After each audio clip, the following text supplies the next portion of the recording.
my name is Zamil Solanki. You may have just seen my previous video on Facebook detailing my 3 favorite ways to communicate, socialize, and interact in a really fun and unique way with all of your friends, family, and patients as well during these isolated times thanks to COVID-19.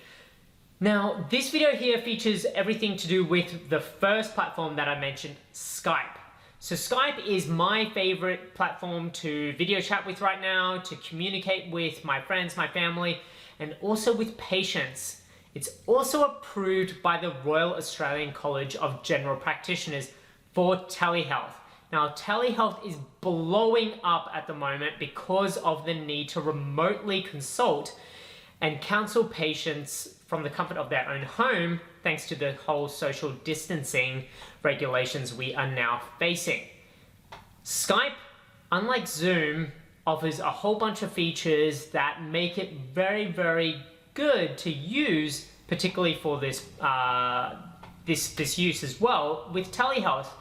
The first feature that I'd like to discuss, which I'll highlight shortly, is a really, really new feature. It's called Meet Now. So Meet Now has drawn inspiration from Zoom to allow people to very easily connect and video chat without actually needing the program installed on their computer. So it's great for patients, family, friends that aren't very tech savvy and really didn't want to download an app or anything like that. They can actually just click a link, it will load up in the web browser, and you can video chat with them or perform telehealth consultations. The benefit of the Meet Now link that you get as well is the ability to then schedule meetings. So I'll run through that as well, how you can then schedule appointments with your patients, know how to use that as well.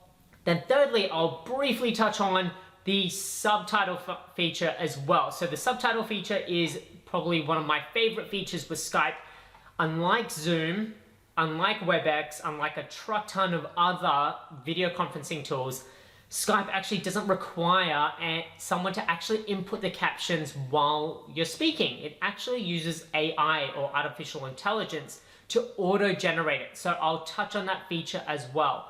Now, it's super important that you have a really good bandwidth connection when using that feature, because it obviously chews through a little bit more data, churning through those algorithms to make sure that it's capturing it accurately as well.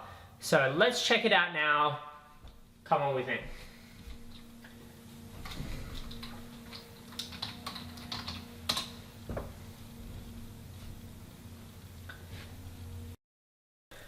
Alright, so I've loaded up Skype by navigating to skype.com on my web browser here. I'm currently using Chrome, you can use whatever you like. However, for the Meet Now function, there are some issues with Firefox at the moment, which I believe Microsoft are working on. So if you do use Firefox and you find that the Meet Now function doesn't work after watching this video, try using a different browser. As soon as we navigate to skype.com, you'll notice straight away at the top left here, it offers you to download Skype. Now, wherever possible, it is always best to download it. Particularly if you are the employer or team leader or the family member or the friend that tends to initiate or host the meeting or the video conference, they ideally should download Skype. So if you're a bit tech savvy or if you're able to download it onto your device and use it off your device. But for now, what we're going to focus on, if we scroll down a little bit here, you'll see the Meet Now link here. So ideally, this is where we are going to navigate to if we do not want to download Skype, or if we are using it for a telehealth consultation with the patient, or if we are meeting up with a friend or family member who just isn't very tech savvy. So we've navigated to the Meet Now. We're going to create a unique link on the right hand side here. So we're going to create a free meeting here. And what that's going to do is create that link that we can then share with whoever we want to invite to the meeting. Now, you'll notice here it doesn't actually have a calendar function in here. Now, if you download the app allows you to send an invite through Skype only. So it will send a message through Skype only, but not actually diarize it within the calendar. So this is why I'm showing you this way. Now we're going to click on Gmail for argument's sake. Out of this, you can use Outlook as well. Now you'll notice here, it creates a little bit of text. Now we can add in, we can type over this whatever we want. So you might say for a telehealth consultation with your doctor, or you might say for a chat with your pharmacist about your new medication. Okay, now you may have delivered a new medication, the doctor may have prescribed a new medication, and they are maybe isolated. And so you might tee up a telehealth consultation with them just to quickly run through the practice points of their new medication.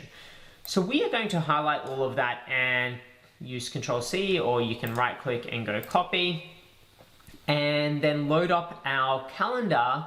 So I've got that preloaded here. So as you can see here, I've intentionally made it blank, and we're going to load up a, say, just after Easter here, we're going to go Wednesday the 15th. We're going to load up that day, and at 10 a.m. we are going to create a telehealth meeting with Mrs. Smith. We want to then invite her using the little link below. Now, just so she knows who's actually created this, I'm going to put my pharmacy in here. Now at the bottom here, you'll see the description. Now this is where we can paste, or we can Control-V the information to send to Mrs. Smith. So when we click save and send, it will actually send her the meeting information as well. Now another thing that you can do at the top here is also include the patient ID number, which might be from your dispensing software, might be from your prescribing software, that'll allow you to bring up all of the information about Mrs. Smith from that piece of software ready to go for that telehealth consultation. So we can also just put a code in at the end as well. Now be aware that Mrs. Smith will see, or your patient will see, that information as well. So whatever information that you put into this top thing is what they will see. So we're going to just go 1, 2, 3 at the top there. And we're going to click save. Now it's going to ask me to send it. Now I do want to email them the information, so it's important that you've included the email address in there as well. So now that's emailed the meeting link to Mrs. Smith. So in those 2 simple steps, we've covered off the first 2 things. We've created a Meet Now link, and we've actually created a calendar appointment for our patient, our family member, our friend, or whatever, to actually meet up. Now, when the time comes to actually catch up, there's one thing that we want to do beforehand, particularly if they are hearing impaired, or would rather use subtitles to help converse. So we're going to load up Skype now. So this is now, I've downloaded it on my software here. So it is ideal that you do definitely want to download Skype if you are hosting it, or if you are the pharmacist, the doctor, or whoever. And we're going to click these top 3 things at the top here, and we're going to go settings. We're going to then go into calling. We're going to highlight here and go call subtitles. Now I'm speaking English. I'm going to change it to English. And I want to make sure that show subtitles for all calls is enabled. Now, during the call, you can disable or enable that, but I've found that it is a little bit glitchy when you try to enable it if you haven't actually enabled it in the back end already. So we're going to enable that. Now I want to show it for everyone. That's absolutely fine. That's completely up to you. And we're going to go back and exit out of that. All right, so I'm going to go back into my calendar link. So say Wednesday the 15th has come up. We're about to create, telehealth with Mrs. Smith here, or chat with a friend or family member. We're going to simply click on this link here. Now you might get a redirect notice. You just click the top there and it will load up a web browser now with Skype. Now for me here, it's going to offer me, because I've downloaded the application, it actually opens Skype in there. So for this example, I'm going to open Skype in my application. And now it's actually asked me to pretty much, start conversing if I want, or I can actually start the call as well. So right now it's just me, okay? No one else is active on there, so I'm gonna tab on here and I'm actually going to copy this link quickly, but I'm gonna just simulate it just so you can see how it looks. Now I'm going to cancel that. I'm gonna join as a guest, so now I'm Mrs. Smith.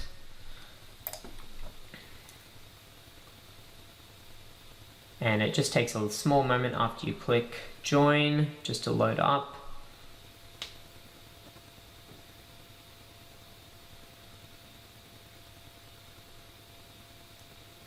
And now Mrs. Smith is also in the meeting. So if I go back to Skype, it says Mrs. Smith has joined this conversation. Now if I go start call now, so I can actually start that. I can start the call there. So I'm the only person in the call at the moment, as you can see at the bottom. On the right hand side, I've got some settings that I can initiate, but now you actually won't see any settings about the subtitles at the moment because no one else is actually on the call. So it actually can't tell you anything about that at the moment.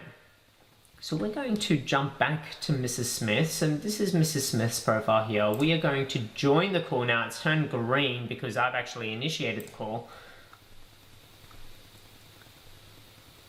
Now, for argument's sake, I'm not going to enable either the video or the microphone at this stage because I've actually got it enabled on my side, but I'll enable it later on. We do want to allow that though.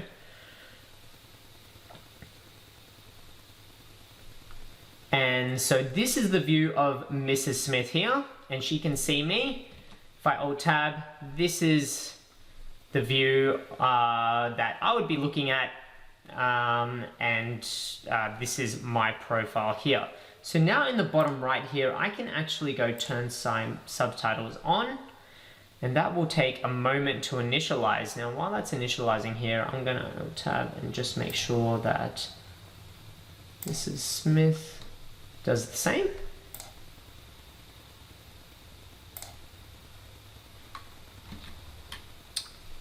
And there we go. So now the subtitles are starting to appear in the background there.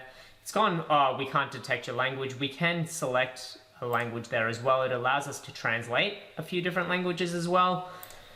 But for the time being, it seems to be working well, as you can see here at the bottom. So that's as simple as it is to load up the subtitles. So there you have it, simple, easy ways to use Skype's Meet Now functions to diarize those video conferences, and to also then use the subtitle function to help those that are hearing impaired. Now, if you have any questions that you'd like to ask me, or anything that you'd like me to look into to help you navigate through everything that's going on at the moment, please comment below. But I love you to stay informed with what I'm up to, so please click the subscribe button, like my channel as well, and also head to my Facebook and Instagram pages where I'll be releasing plenty of content to help you as well. Like always, stay well, thank you for watching, and I look forward to seeing you next time.